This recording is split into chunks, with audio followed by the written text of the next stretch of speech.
Okay, let's build something.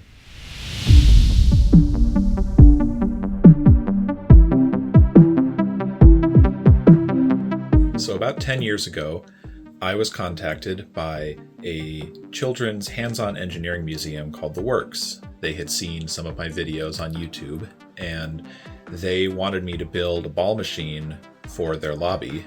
I had never done any sort of a professional installation like that before, but I jumped at the chance to do it, and I built my first ball machine at the Works Museum. And that machine stood for about 4 years until they came back and asked me to build them another, even bigger, better machine in the same footprint. And by this point, the machine was absolutely massive. It was 24 feet tall, and it completely filled this 2-story atrium. And recently, the Works has been going through this massive makeover. They've completely remodeled their whole space. It looks really, really cool. But in the process, the old machine had to come down. So now they've asked me to build a third machine for their brand new lobby space. And that's where we are now.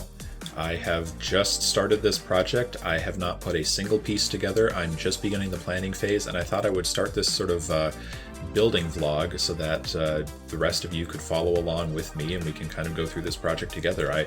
My goal is to kind of show people how my own personal creative process works when how I tackle a machine like this. I get a lot of questions from people. They say, do you plan this all out in advance? Do you model it in CAD? Do you do any prototyping? Do you make it up as you go along? And honestly, the answer is yes to all of that. So I want to kind of show you what the whole process is like. So the biggest change with this ball machine is that instead of being built in the stairwell, I actually get to build it out on the museum floor with the rest of the exhibits. And that is really what's going to determine most of the design of the machine. The Works has set aside a space for me 13 feet wide with an 8-foot high ceiling. And the first thing I know I want to put into this space is the giant spiral bowl from the last machine. That was most people's favorite part of the machine, including my own. And I want it to serve as a kind of centerpiece for the new machine. So the 5.5-foot wide spiral bowl will sit in the corner here, and that leaves me 7.5 feet of width to build the rest of the machine. So the first thing I need is a solid superstructure that's going to support the tracks and lifts of the ball machine. We'll also need a series of collecting ramps at the bottom to recycle the balls into the lifting mechanism. While we're at it, we can raise the spiral bowl up on stilts to provide a steady downward slope for the balls to rejoin the rest of the machine. We'll also need the lifting mechanism itself to carry the balls to the top of the machine, but we'll talk about the design of that later. Now there's one aspect of this machine which is something I've never done before, and that is that I'm actually going to build this machine at my home and transport it to the Works in pieces. And that means coming up with a modular design that can be broken down into sections narrow enough to fit through my 31-inch doors. But fortunately, the math really works out in my favor here. The machine minus the spiral bowl is 7.5 feet wide, or 90 inches. That means I can split the machine into perfect thirds, making 30-inch wide sections that will fit through my 31-inch doors.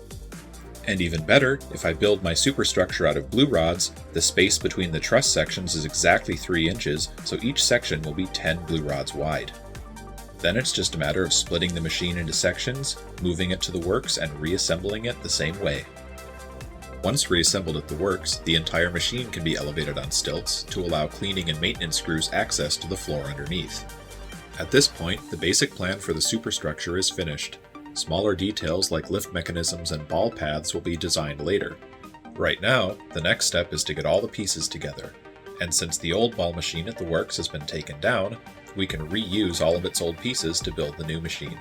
But that means hauling nearly 200,000 K'NEX pieces from the Works Museum to my house.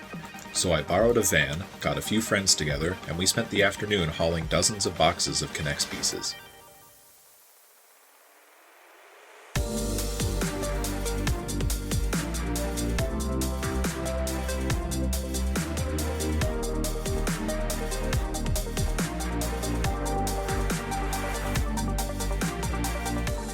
There's also a few larger elements that I kept assembled from the last machine, such as the loop-de-loops, Ferris wheel, Plinko board, and of course the spiral bowl.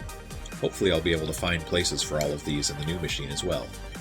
These elements were also quite dusty, but a once-over with the leaf blower took care of that. So with the basic plan in place and the parts in hand, we're ready to start building. Stay tuned for the next video where we get to work on the ball machine's superstructure. Thanks for watching.